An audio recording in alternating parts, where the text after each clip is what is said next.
Let's see what's going on in the world of Pauper. Good morning, or, well, afternoon, Magic.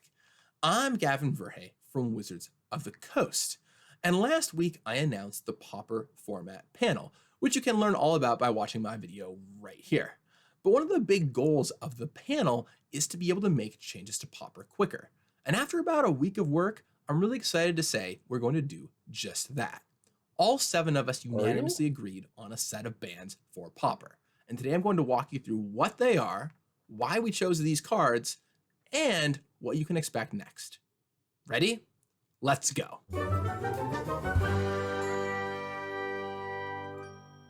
Let's begin by talking about the big dog, or should I say, big ATOG of Pauper, Affinity. It was immediately I hate the video clear already. to us that something from Affinity needed to go. It's what the community has been asking for, and they're absolutely correct. As we dug in, there are 2 primary reasons why something from Affinity needed to go.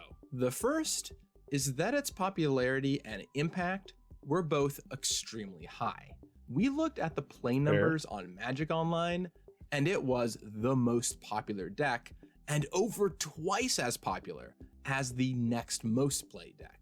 And while it wasn't dominant in win rate, that's a bit deceiving because it was metagame warping.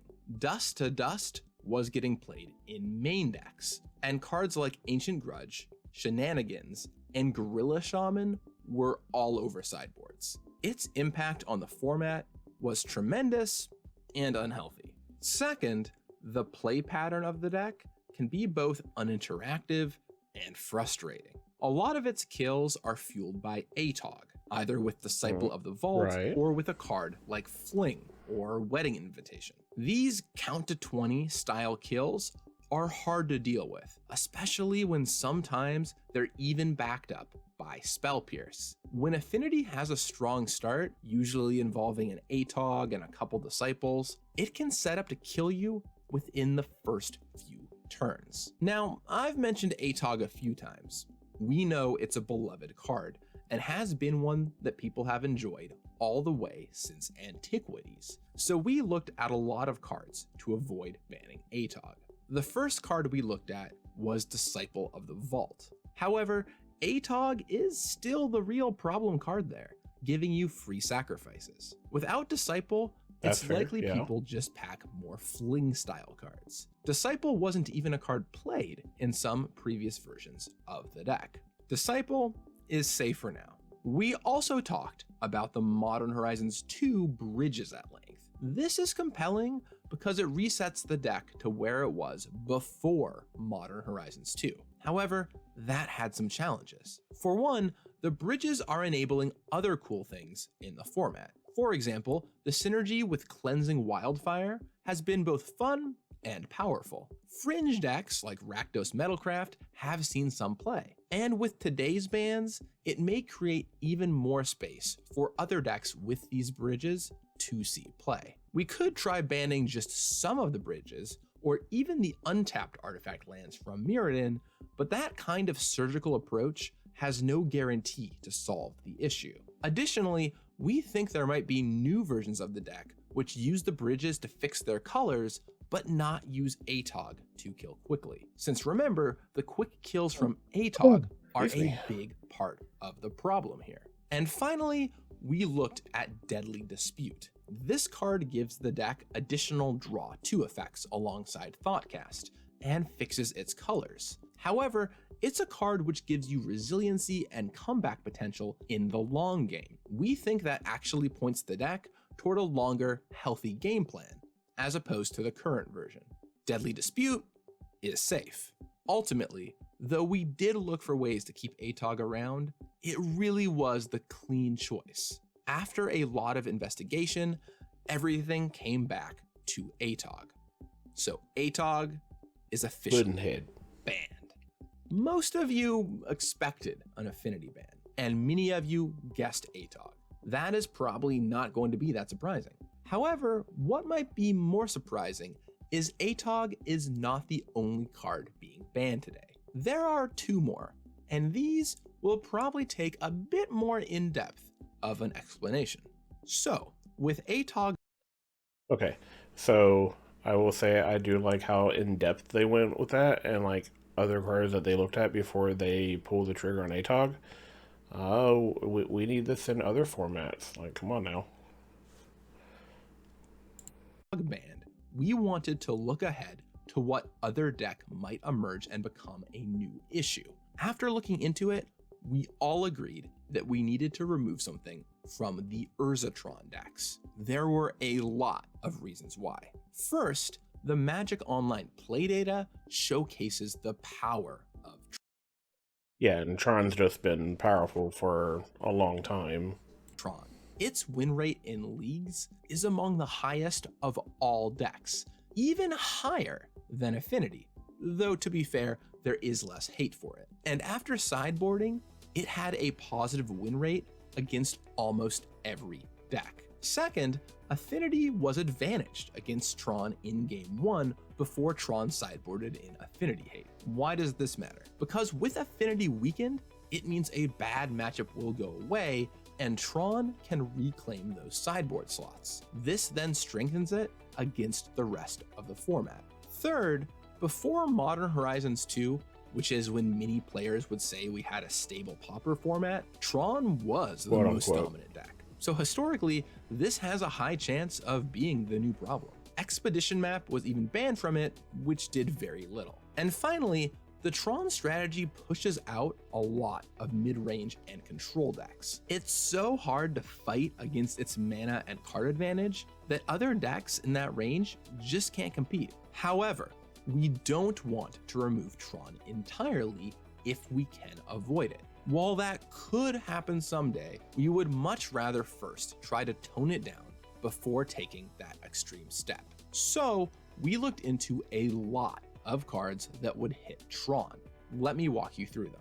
One big card we looked at Ban Power was Plant. Moment's Let's go. Peace. This Or card Tower. is crucial to Tron because it lets you time walk the aggressive decks. A single piece lets you skip 2 turns of combat, but maybe even more egregious is that a single Mystical Teachings lets you Moment's Peace 4 times, or even more if you have the mana to Teachings for Teachings, which, well, you are Tron. Affinity got around the wall of Moment's Peace with ATOG and Fling, but most aggressive decks can't. However, there are some problems here. First, Moment's Peace has good replacements in cards like Tangle. Also, with Affinity gone, it means they can move to more of a Stonehorn Dignitary strategy. Both of those are still weaker, but the ban might not still move the needle, and especially wouldn't do anything toward the non-aggressive decks. Moment's Peace is safe. Speaking of Mystical Teachings, we also looked at that card. The toolbox engine of Tron is a huge strength. You can find whatever you need in the long game. And a tutor with flashback, yeah, that definitely seems ban-worthy. However, replacing teachings with raw card draw like Compulsive Research or Forbidden Alchemy, while weaker, still lets the deck operate in mostly the same capacity. Mystical Teachings is safe. We also looked at Crop Rotation, which is a teachings target that gets you to your Tron. However, that would only slightly impact the deck's consistency. Crop Rotation is safe.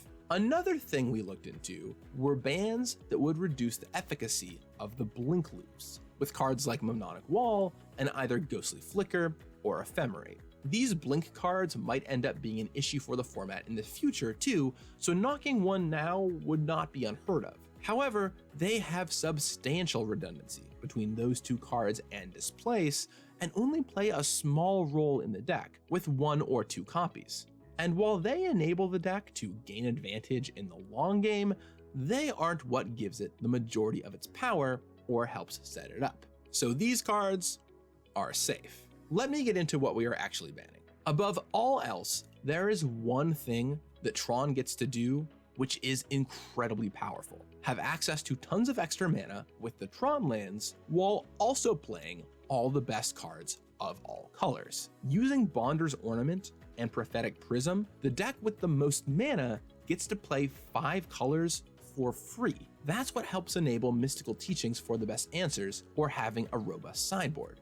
For a deck with 12 colorless lands, it also regularly uses all 5 colors of mana. In most Tron lists, those 2 cards, Muldrifter and Impulse, are the only non-land cards played in 4 copies. Bonder's Ornament is the most problematic of the 2. First of all, it was never intended for competitive constructed formats in the first place. It was only common in Commander 2020 on a technicality of how we do rarity in Commander, and it lets the deck never run out of gas. It keeps on pace with Monarch and Control decks without any issue. Some of those decks used to have a long game shot against Tron, but not with Ornament in the mix. Neither Manalith nor JMD Tome is a problem, but when put together, it fixes the deck's mana, accelerates you, and provides an endless flow of cards you can put your gobs of colorless mana into. As a result, Bonder's Ornament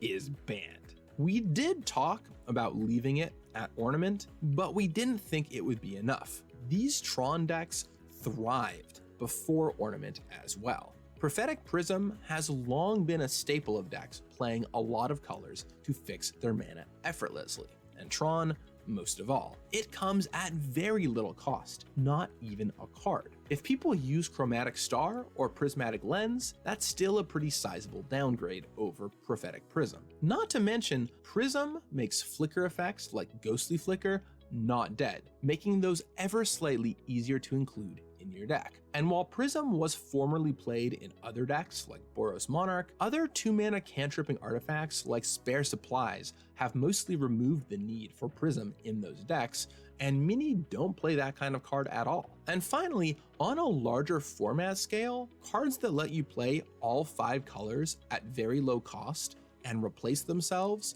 are likely to be unhealthy for the format anyway. To be clear, Manalith and Mana Silex are not an issue. This is an issue with both the mana to cast them combined with refunding your card. It's not that different of a philosophy than banning Arcum's Astrolabe, which has been removed from multiple formats for power and enabling access to colors too freely. Didn't do While anything this wrong. does cost an additional mana, that's not much of an ask in Tron.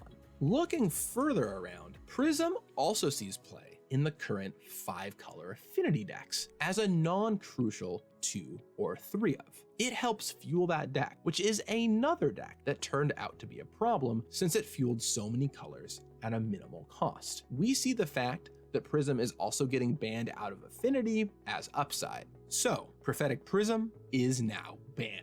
With this color fix now banned, we expect Tron to still exist, but be more red, blue, green focused and turbo into big creatures. Hirobi on Magic Online has been doing well with a version called Cascade Tron, with Maelstrom Colossus, Boarding Party, and Annoyed Altasaur, which still is powerful, but a lot more answerable. I know many of you might be wondering about Sojourner's Companion and Expedition Map, which were cards previously banned from these decks. Could they return? We aren't doing it right now, but depending on how the metagame shakes out, could I mean, you gotta see how all this shapes up First, right now before we'd you like can to do see all how bans. these decks look in the new world. And speaking of moving forward, let's touch on that a little. We on the PFP expect this will cause a lot of changes to the format. We can't be sure exactly what's going to happen next. Decks like Fairies, Monarch, and Blink Focus decks were strong before and not directly hit by these bans. Those decks may end up fine,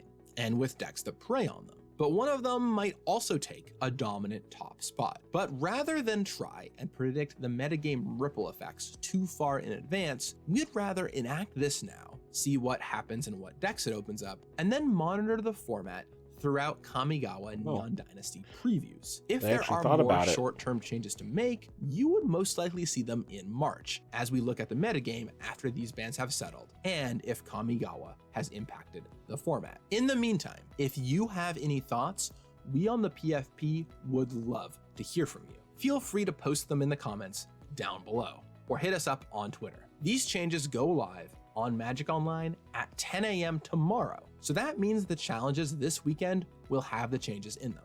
I'm excited to see what happens. I'll talk with you again on interesting Monday. to see if they Until actually fire then, on behalf of the and entire see what actually does PFP, anything. have fun with Pauper.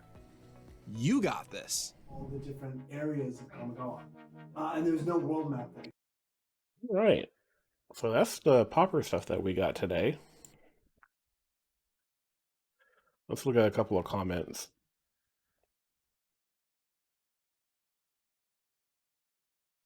That's true. I mean, I play popper, but them actually giving us actual reasoning other than just numbers. This is also true.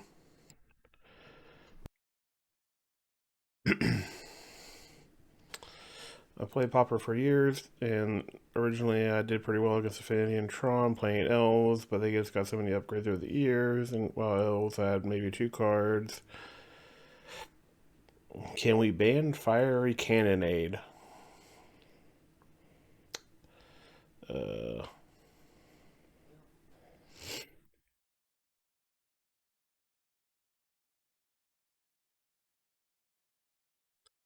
might be something to keep it. Sorry. Might be something to keep an eye on this weekend. I will have my contacts talk to your contacts. Anyway.